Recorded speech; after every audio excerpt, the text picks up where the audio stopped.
when your children were very little, and instead of just putting the tooth under the pillow, you actually sat them down and had them write a request from the tooth fairy. I mean, what better way to start a person in understanding their thoughts and ideas and getting them on paper? Look, everything is an opportunity for a writing assignment in my house. even even honestly, even text messages, everything counts. Yeah. So listen, in first grade, we learn to put a sentence together, right? Subject, verb, direct object. The dog chased the cat. Yeah, something like that. And it's also the time that your baby teeth start to fall out. So I thought, let's write a letter to the tooth fairy instead of just sticking the tooth underneath the pillow. So this was an opportunity to have the kids, in a positive way, draft a letter advocating for themselves and asking for something specific.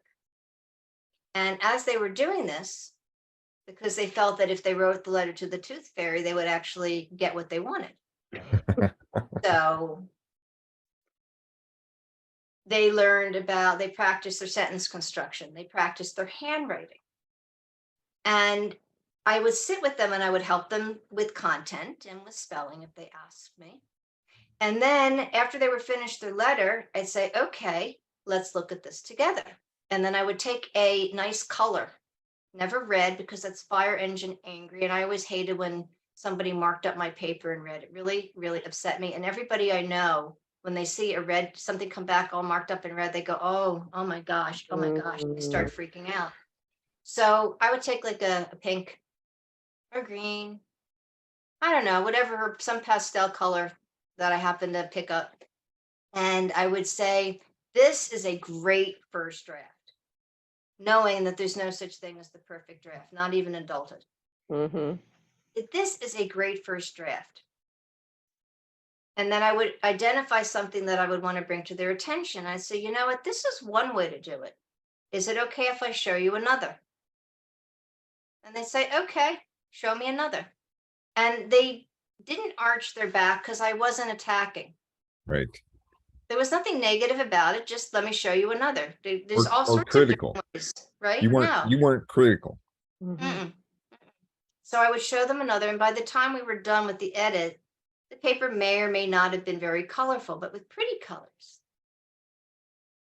And then it was time to rewrite the letter to make it nice for the tooth fairy, clean, so that she could understand, So again, it's the whole assignment all over again, where they get to change something. If they say, you know what, Mom, is it okay if instead of I ask for money, can I ask for a milk chocolate bar? And I'd be like, yeah, okay, whatever you want. I'm thinking, do I have milk chocolate at home?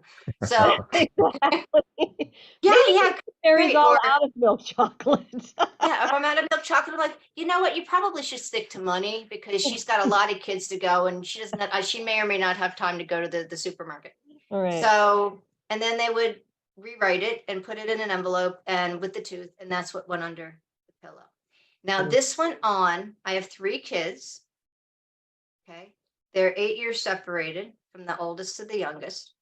This went on for years, long after they knew that Mom and Dad were they were definitely the tooth fairy.